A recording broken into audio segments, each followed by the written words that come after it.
What's the one simple rule? It's simple. Let's find out what it is.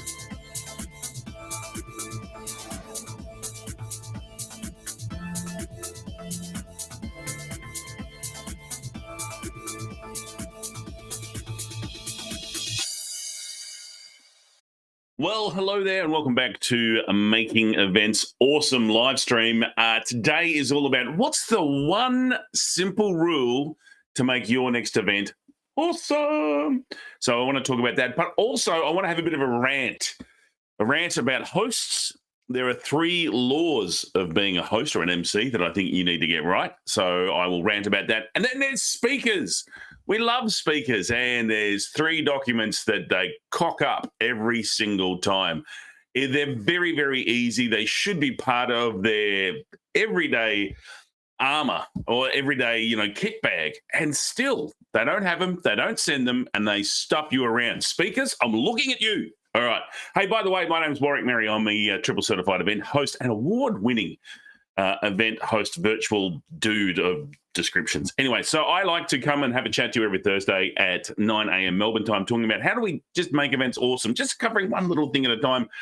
So if you know any other people in the events industry who want to know a bit more, send them the link, join in, ask questions, whatever. So fabulous to have everyone here today. Danielle's very keen to learn the one thing, and rightly so, Danielle.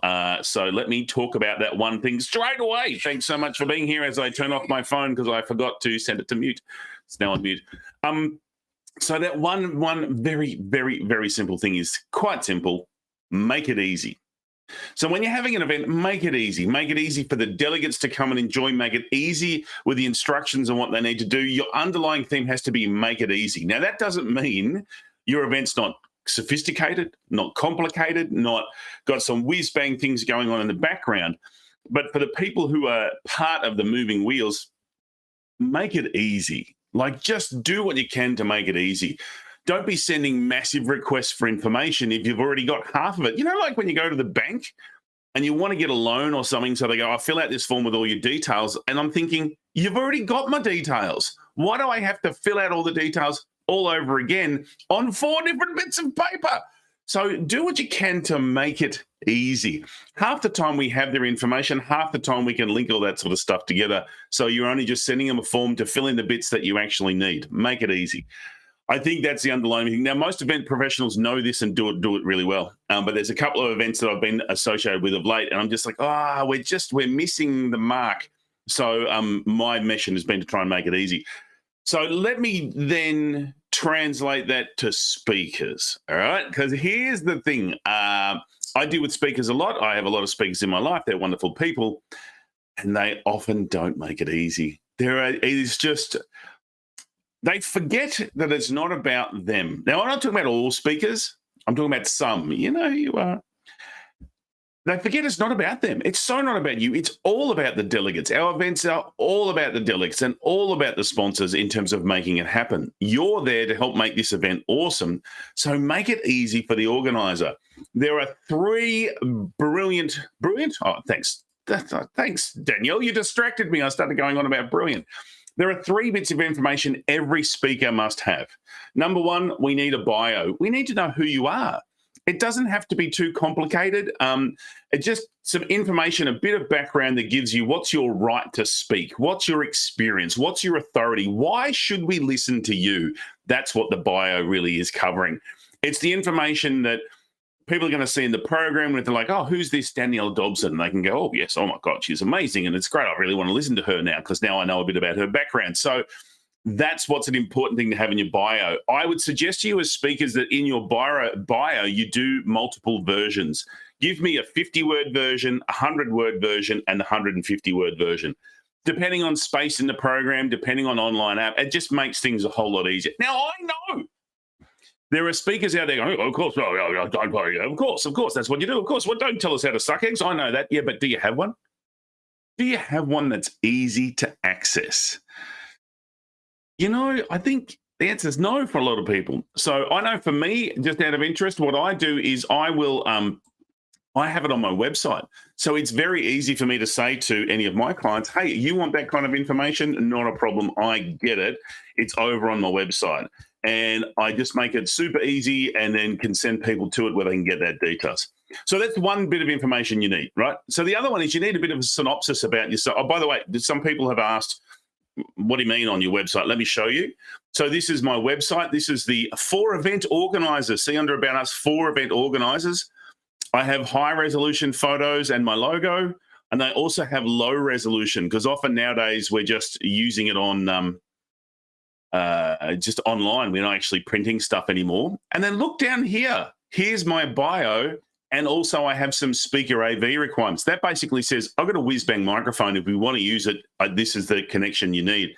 But I can click on my bio and then it downloads in a Word document, not a PDF, a Word document, so we can edit it and then change things. It's a very cool thing to do, to just have that one page where you can send people, because often they'll go, oh, what? Well, I need your photos. I need this. So anyway, that's one of the 3 things you need. So the first one is the bio. The second thing, what you need is what's the synopsis of what you're talking about, so we can use it to promote that particular thing. Oh, thanks, Fab. If Fab referred me as an MC, and I really appreciate that, mate. And we're still in negotiations, got to be honest. But it just made life a little bit easy, which I appreciate. So you've got to have a nice synopsis of what's your subject about. Now, again, don't write it from your point of view. Write it from the delegate's point of view in terms of, why should I care? Why would I want to know what you're talking about? What's in it for me? And then the third bit of paper you must have is, of course, your introduction. Now, this introduction will change every time because the introduction has to be targeted to the audience. But with every event you're doing, you're going to have these 3 documents that are required. Can I tell you the number of speakers who either don't have the documents, won't send the documents incredibly last minute? It's not easy. And as I said at the very beginning, you want to make it easy. So have those 3 docs and have things ready to go. If you're a host, because I was actually having this conversation last night. I'm thrilled. I'm hosting a gala dinner this evening, which is going to be my first live event in about 2.5 years. Yay! And I'm looking forward. It's the Melbourne Arts Centre. There's going to be about 200 people there. I'm really looking forward to it. And we have robots, which is going to be exciting. But anyway, someone was talking to me about, how do you control everything? I said, well, as a host, there are 3 golden rules that you've got. Number 1, it's your stage. As a host, it's your stage. Nothing happens on that stage without your permission. No worries, Fiona. Thank you. I'm pleased that you're enjoying that. But number 1, nothing happens on that stage without your permission. You own it. It's yours. And the number of people come, can I just say, can I? And it's like, it's yours. You control it. And so that's very important. Rule number 2, or law number 2, or guide, whatever you want to call it, law, guideline, rule of thumb. Timing is everything. You must get the time right. You've got to have that timing happening. And so if that means you've got to nudge people along, do it. And I've got a few techniques I use to help speakers sort of hurry up very much to the end. And the third law is, if any doubt or if you have any questions about what should or shouldn't be happening, go back to rule number 1. It's your stage. Nothing happens without you on it. All right, so there are a couple of things that I just wanted to cover for everyone in terms of, what are the rules. So just to recap, the one underlying rule of events is make it easy. In particular, make it easy for the delegates. If you're a supplier, make it easier for your client or your organizer, because at the end of the day, you want to get rebooked. You really want to get rebooked, because repeat business is so much easier to get than having to schlep out there and get new stuff. So make it easy. Having the reputation of, they're easy to deal with is brilliant. I have a couple of conference organizers who they go, you're going to be emceeing that? Fantastic. I don't have to worry about that anymore. And I've got to tell you, that's a lovely reputation to have, and making it easy is part of what I try and do. Yes, it means I go a bit over and above, but if it makes them happy and they're easy, I get more recommendations and more repeat business. So make it easy. For a speaker, you've got to have your bio, and permanently have your bio, because it's rarely going to change much. Your bio on your website, along with some photos and branding, if that may choose to use. Number 2, you've got to have a synopsis of the subject matter that you're talking about, and present it in a sexy way where a delegate will read it and go, yeah, I really want to see that. And the third thing you've got to have is your introduction. Make it easy. Make it not about you. Make it about your subject, with a little bit about you and your right to speak, and then get introduced. There, what you need to have. Oh, and as an MC, of course, your 3 rules of the stage are: number 1, your stage, nothing happens without your permission. Number 2, timing's everything. Number 3, when in doubt, see rule number 1. All right, I hope that helps. Yeah, I'm so with you, Fab. It's just like over delivering, and there's so much stuff that you can do that doesn't take much time or effort, and really makes the client happening. I've got to tell you, if you're not a speaker, doing a little 2-minute promo reel or talking up their industry or something to help them promote their business and promote the event, you need your head read. Nowadays, you can do it just out in the front yard. You can do it walking down the street. If you're in the city or in front of some office buildings on a client business, do it as you're walking down the street, just with your phone. It doesn't have to be flash, but it means it's a powerful bit of marketing collateral that they can use. So really get into that sort of stuff. I would think that would be a good thing to do. All righty. Hey, thank you so much for swinging by, saying hello. I appreciate it. To say thank you, I did a bit of a conversation. I had a conversation, when was it? It was late last year, talking about the speaking industry and the events industry for the future. And by future, I meant 2022, because let's face it, no one knows what's going to happen beyond it. And even 2022 has started in a weird manner. If you're interested, it's a freebie. It's a 20-minute video. I was talking to the chair of MIA and also 2 of the major bureaus in this country just about what their thoughts were, both nationally and a little bit internationally. So check that out. There's a freebie there that you can download and have a look at. Hey, thanks everyone for being here. I hope you've had a fun and exciting time.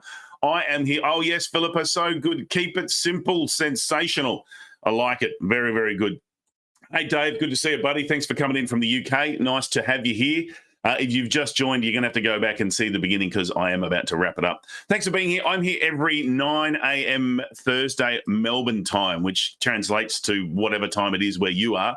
And if you need to work out what that is, head over to the World Clock. I love this little web page. Here it is here, timeanddate.com, World Clock. You can just set up your meetings.